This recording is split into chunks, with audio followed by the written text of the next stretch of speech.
샬롬 2월 26일 수요일 하나님 나라를 시작하는 말씀 묵상 시간입니다. 하나님께서 오늘 우리에게 주시는 말씀은 누가복음 7장 1절에서 17절까지 말씀인데요. 젊은 부부 삼누리 사순의 김승미 집사님께서 말씀을 봉독해 주시겠습니다. 하나님의 말씀을 경청하십시오. 예수께서 모든 말씀을 백성에게 들려주시기를 마치신 후에 가버나움으로 들어가시니라.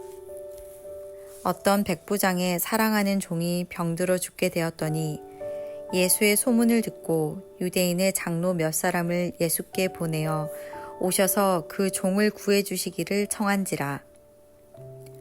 이에 그들이 예수께 나와 간절히 구하여 이르되 이 일을 하시는 것이 이 사람에게는 합당하니이다.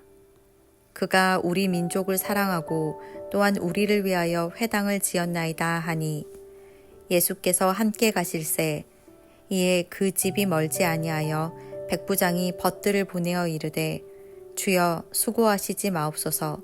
내 집에 들어오심을 나는 감당하지 못하겠나이다. 그러므로 내가 주께 나아가기도 감당하지 못할 줄을 알았나이다. 말씀만 하사 내 하인을 낫게 하소서. 나도 남의 수하에 든 사람이요 내 아래에도 병사가 있으니 이더러 가라 하면 가고 저더러 오라 하면 오고 내 종더러 이것을 하라 하면 하나이다. 예수께서 들으시고 그를 놀랍게 여겨 돌이키사 따르는 무리에게 이르시되 내가 너희에게 이르노니 이스라엘 중에서도 이만한 믿음은 만나보지 못하였노라 하시더라.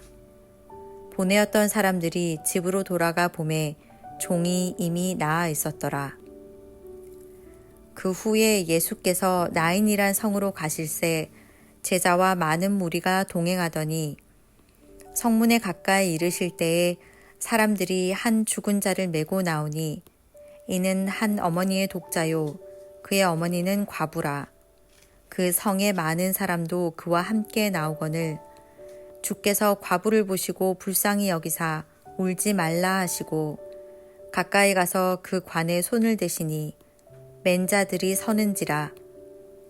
예수께서 이르시되 청년아 내가 네게 말하노니 일어나라 하시매 죽었던 자가 일어나 앉고 말도 하거늘 예수께서 그를 어머니에게 주시니 모든 사람이 두려워하며 하나님께 영광을 돌려 이르되 큰 선지자가 우리 가운데 일어나셨다 하고 또 하나님께서 자기 백성을 돌보셨다 하더라. 예수께 대한 이 소문이 온 유대와 사방에 두루 퍼지니라.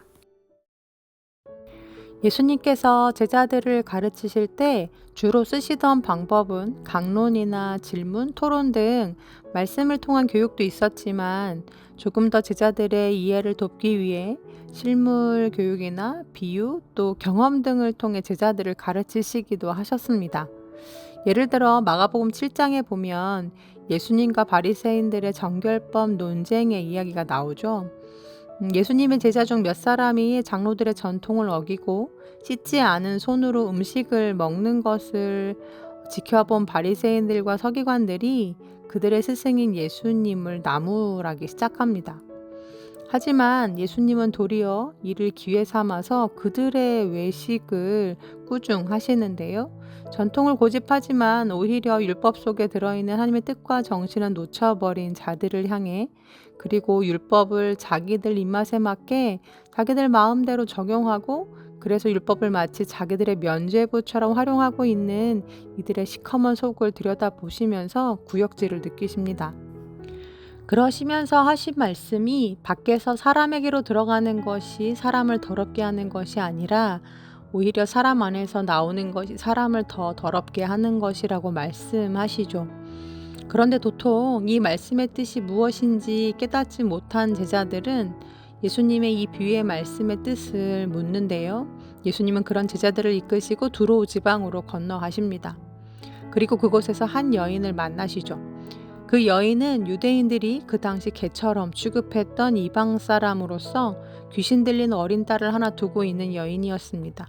예수님이 자기 마을에 오셨다는 소문을 들은 이 여인은 무작정 예수님을 찾아와 딸을 고쳐주시기를 간청하는데요.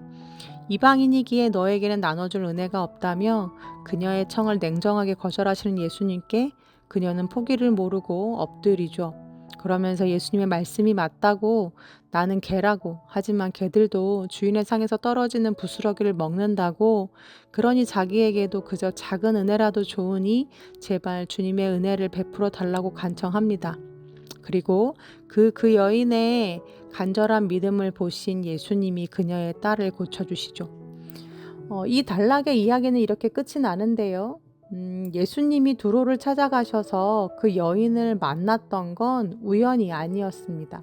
철저히 의도되었던 예수님의 계획이셨죠.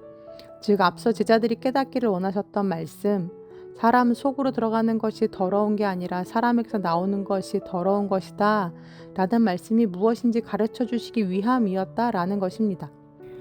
예수님은 보여주고 싶으셨던 것 같습니다. 모두가 더럽다고 취급하는 이 이방 여인 안에 유대인들에게서는 찾아볼 수 없는 너무나도 순결하고 아름다운 믿음이 들어있다라는 것을요. 이렇게 예수님은 직접 경험을 통해 제자들을 가르치십니다. 그런데요, 오늘 본문에도 이와 비슷한 상황의 말씀이 나옵니다. 어제 누가복음 6장에서 예수님은 제자들을 부르시고 제자들을 비롯해 예수님의 가르침을 받고자 나온 모든 사람들에게 하나님 나라의 복음을 가르치시는 장면이 기록되어 있습니다. 진정 복 있는 자가 누구인지, 그리고 하나님의 백성답게 사는 건 어떻게 사는 것인지 가르치시죠. 특별히 원수를 사랑할 것과 이웃에게 자비와 은혜를 베풀 것에 대해서 말씀하시고, 아울러 함부로 남을 정죄하거나 판단하지 말 것에 대해서도 가르치십니다. 그리고 진정 예수를 따른다는 건 말로만 따르는 것이 아니라 행실로 주님의 말씀에 순종함으로 따르는 것이라고 말씀하시면서 반석 위에 세운 집에 대한 비유의 말씀을 들려주십니다. 그리고 오늘 7장으로 건너와서 예수님은 제자들을 데리고 가버나움을 들러 나인성으로 떠나십니다. 예수님께서 가버나움에서 만난 사람은 로마의 한 백부장이었습니다. 예수님이 소문을 들어 잘 알고 있던 이 백부장은 아끼던 종 하나가 병들어 죽게 되자 사람들을 보내서 예수님을 모셔오게 하죠. 이 종을 고쳐주시기를 간절히 간청합니다. 그런데 정말 예수님이 자기의 청을 들어주실까 반신반의하던 백부장은 이윽고 예수님이 자기 집으로 오고 계시다는 소식을 듣자 다시 사람들을 보내 자기 집에 들어오심을 감당하지 못하겠으니 말씀만 하시라고, 그러면 종이 낫겠다고 이렇게 전달하는데요. 이 로마 군인의 믿음을 보신 예수님은 이 사람의 믿음을 칭찬하시면서 그의 종을 고쳐주십니다. 그렇다면 왜 이 로마 백부장의 이야기가 이곳에 배치되어 있는 걸까요? 또 예수님은 왜 일부러 가버나움의 백부장을 찾아가셨던 걸까요? 이는 앞서 6장에서 제자들에게 가르쳐 주셨던 말씀과 밀접한 관련이 있습니다. 예수님은 사람들의 편견과 판단에 대해 말씀하시면서 또한 원수를 사랑할 것에 대해 말씀하셨죠. 그 당시 로마 백부장은 로마 황제를 섬기는 종으로 유대인들에게는 자기들을 감시하고 관리하고 착취하는 위협적인 인물이었습니다. 즉 원수지간이었다라는 거죠.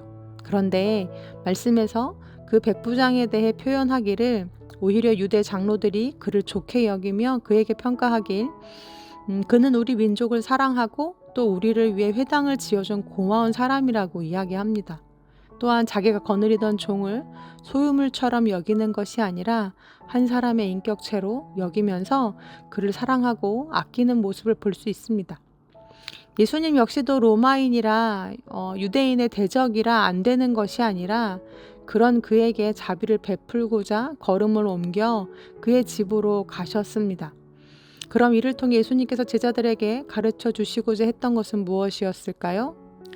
그것은 곧 사람에 대한 편견이었습니다. 로마의 백부장 하면 떠오르는 이미지, 매정하고 폭력적이며 긍휼과 사랑, 인간미라고는 1도 찾아볼 수 없는 그런 로마 군인에 대한 편견을 깨뜨리시기 위함이었죠. 이방인으로서 예수님에 대한 믿음을 가질 거라고는 전혀 생각하지 못했던 인물. 그런데 예수님은 이 방문을 통해서 그리고 이 사건을 통해서 유대인들로 하여금 로마 백부장에 대한 편견을 깨트리십니다. 우리가 보이는 것, 들리는 것, 또 생각하는 것에 얼마나 많은 지배를 받고 살아가고 있는지 보여주시면서 그런 우리의 시선과 판단에 오류가 있음을 지적하시죠. 뿐만 아니라 예수님은 이어 제자들을 이끌고 가버나움에서 40km 떨어진 나인성으로 발걸음을 옮기시는데요. 그곳 성문 앞에서 예수님과 제자들은 장례를 치르고 있던 한 무리를 만나십니다. 죽은 이는 그 성에 살고 있던 한 과부의 외아들이었는데요. 하나뿐인 아들을 잃고 너무나도 큰 슬픔과 시리에 빠져 있는 어머니를 보신 예수님은 그녀에 대한 불쌍한 마음을 금치 못하시고 그 장례 행렬 속으로 들어가 직접 관에 손을 얹으시고 죽은 청년을 일으켜 세우십니다. 13절에서 14절 상반절 말씀에는 이렇게 나와 있습니다. 주께서 과부를 보시고 불쌍히 여기사 울지 말라 하시고 가까이 가서 그 관에 손을 대시니. 네, 시체를 만지면 부정해진다는 것을 잘 알고 계셨으면서도 예수님은 그 시체에 몸을 대는 걸 피하지 않으셨습니다. 아니, 일부러 관을 만지셨습니다. 세상을 잃은 듯 모든 것을 잃어버린 그 어머니의 아픈 마음에 동참하시고 그녀의 아픔과 슬픔, 그 고통의 자리에 함께 하셨습니다.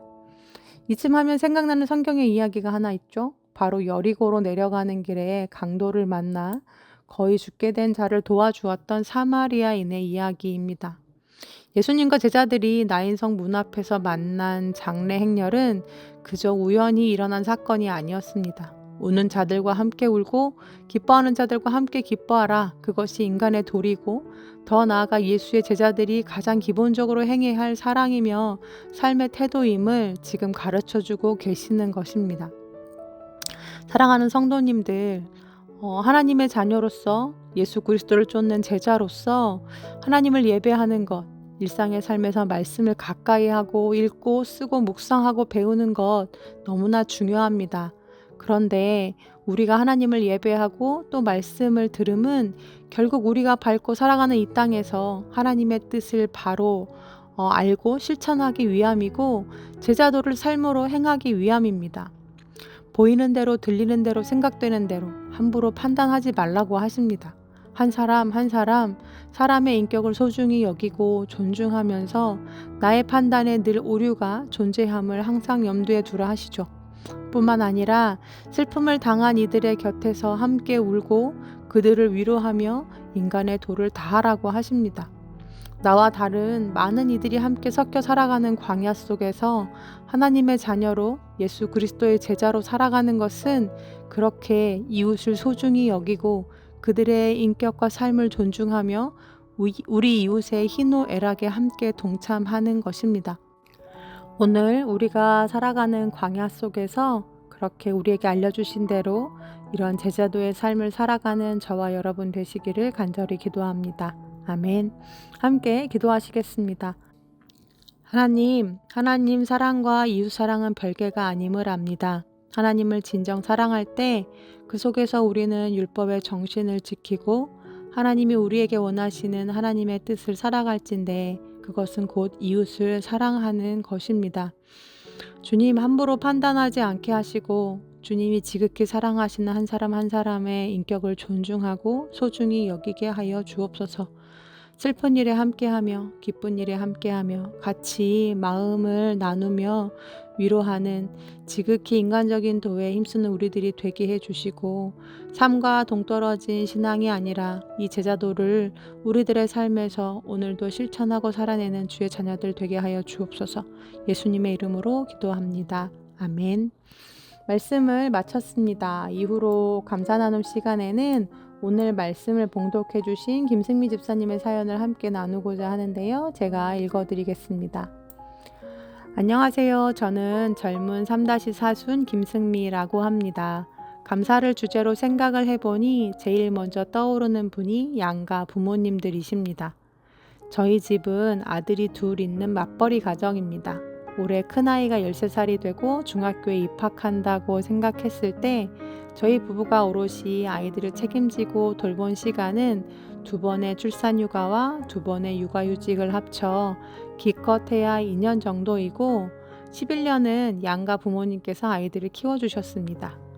생각해보면 저희 아이들의 안전한 양육은 부모님의 건강과 맞바꾸었던 것 같습니다. 처음에 큰아이를 낳고 부산의 친정 부모님 댁에서 오랫동안 몸조리를 하다 서울로 돌아왔는데 당시 이미 오빠네 아이들을 돌봐주시고 계셨던 어머니는 저희를 돌보신 후유증으로 1달 가량을 앓아 누우셨습니다. 제가 회사에 복직하면서는 시어머니께서 매주 KTX를 타고 부산과 서울을 왕복하시며 아이들을 봐주셨는데 3년 뒤 제가 2번째 출산휴가와 육아휴직에 들어갔을 때 건강이 좋지 않으신 상태로 겨우 육아에서 해방되실 수 있었습니다. 제가 다시 회사를 다니게 되면서는 오빠네 아이들 돌봄을 막 끝내신 친정어머니께 아이들을 부탁드리게 되었는데 처음 몇 주간 연달아 서울에서 고립된 생활을 하시던 친정어머니께서 우울증과 음식물을 삼키지 못하는 원인 모를 증상으로 체중이 급격하게 줄어들어 건강이 악화되면서 양가에 온 가족이 아이들의 양육 방법을 다시 고민하게 되었습니다. 이후로 지금까지 1달 중 1주는 시어머니께서, 3주는 친정어머니께서 아이들을 돌봐주고 계십니다.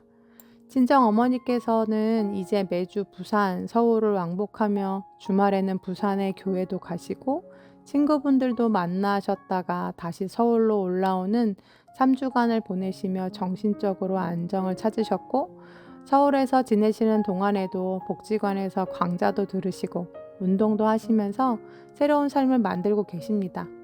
또 근래 몇 년간은 시아버님께서 정년퇴직하신 후 어머님과 함께 올라오셔서 아이들의 등하교, 등하원을 책임져 주고 계십니다. 시부모님께서는 매월 손주를 만나는 시간이 기쁘다고 하시지만 퇴근한 며느리가 불편할까봐 거실에도 나오지 않고 방 안에서만 시간을 보내시고 특히 화장실 사용에 어려움을 겪으시는 시아버님께 항상 송구스럽습니다. 모두 4명의 손주를 손수 키우신 친정어머니께서는 이 일이 나에게 주어진 사명이라고 말씀하시지만 저는 딸이라는 핑계로 각종 집안일은 기본이고 아이들 생활 훈육과 잔소리 등 부모의 역할까지 모두 미룬 것만 같습니다. 그리고 내 걱정은 말고 너는 아이들을 잘 건사해라 라고 말씀하시며 8년간 매월 3주 동안 기러기 남편으로 홀로 외롭게 생활을 해오신 친정아버지께 참 많이 죄송하고 엄마를 얼른 빨리 돌려드려야지 하고 생각합니다. 둘째 아이가 4학년이 되는 올해 저희 가정은 아이들이 새학기 적응 기간 후 5월부터 어머님들께서 서울에 오시는 기간을 점차적으로 줄이고 독립하려고 합니다. 극진한 사랑과 염려로 손주들을 돌봐주신 부모님께 그동안의 감사한 마음을 온전히 전하며 혹여라도 여러 방면에서 가치관의 마찰이나 저희의 무관심한 행동과 말 때문에 서운한 마음이 드시지 않도록 저희 부부가 잘 하기를 기도합니다.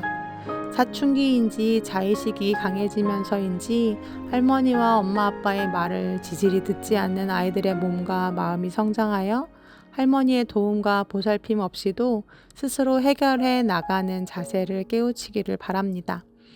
양가 부모님과 우리 아이들이 집안일과 요리, 생활습관 무엇 하나 매끄럽게 잘하는 것 없는 딸, 며느리, 엄마를 인내하며 응원하고 지지해 주기를 기대합니다.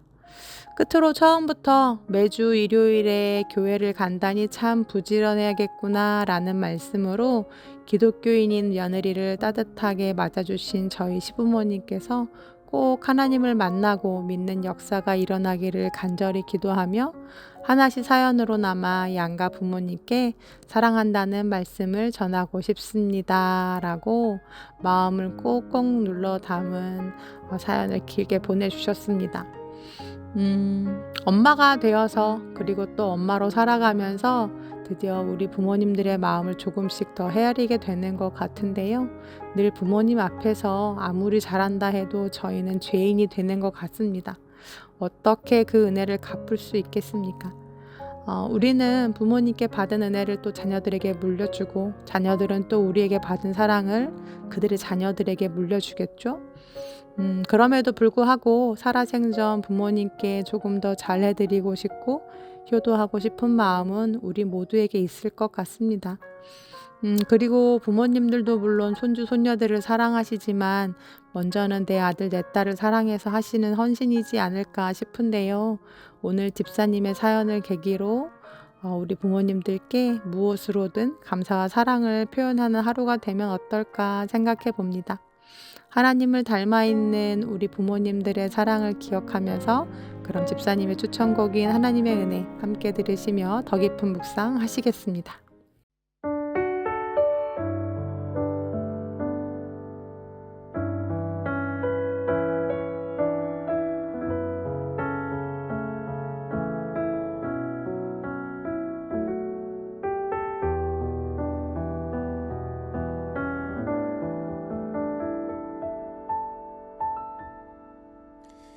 나를 지으신 이가 하나님, 나를 부르신 이가 하나님, 나를 보내신 이도 하나님,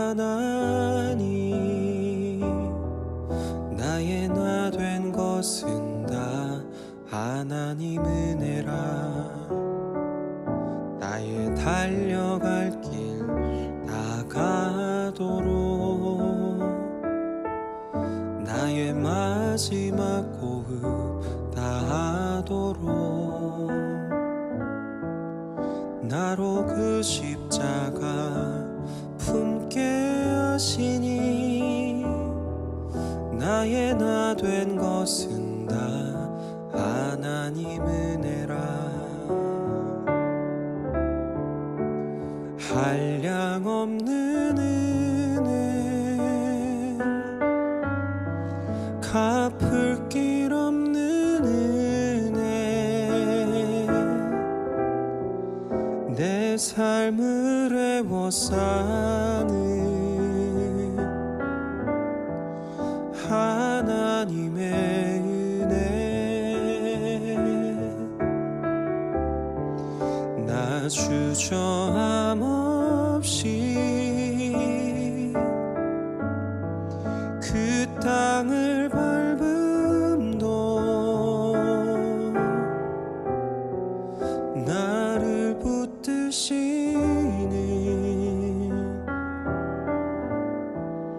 하나님의 은혜.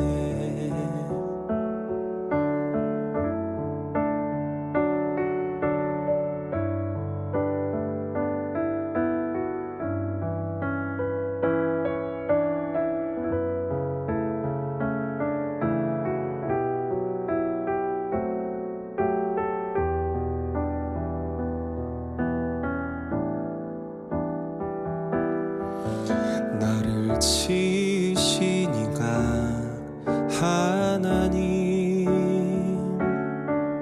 나를 부르신 이가 하나님, 나를 보내신 이도 하나님, 나의 나 된 것은 다 하나님 은혜라. 나의 달려갈 길 다가도록, 나의 마지막 호흡 다하도록,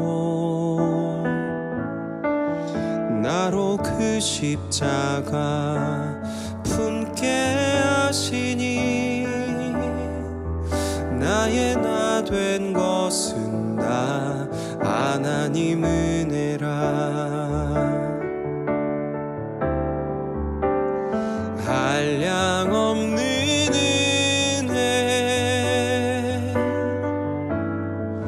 갚을 길 없는 은혜, 내 삶을 애워싸는 하나님의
저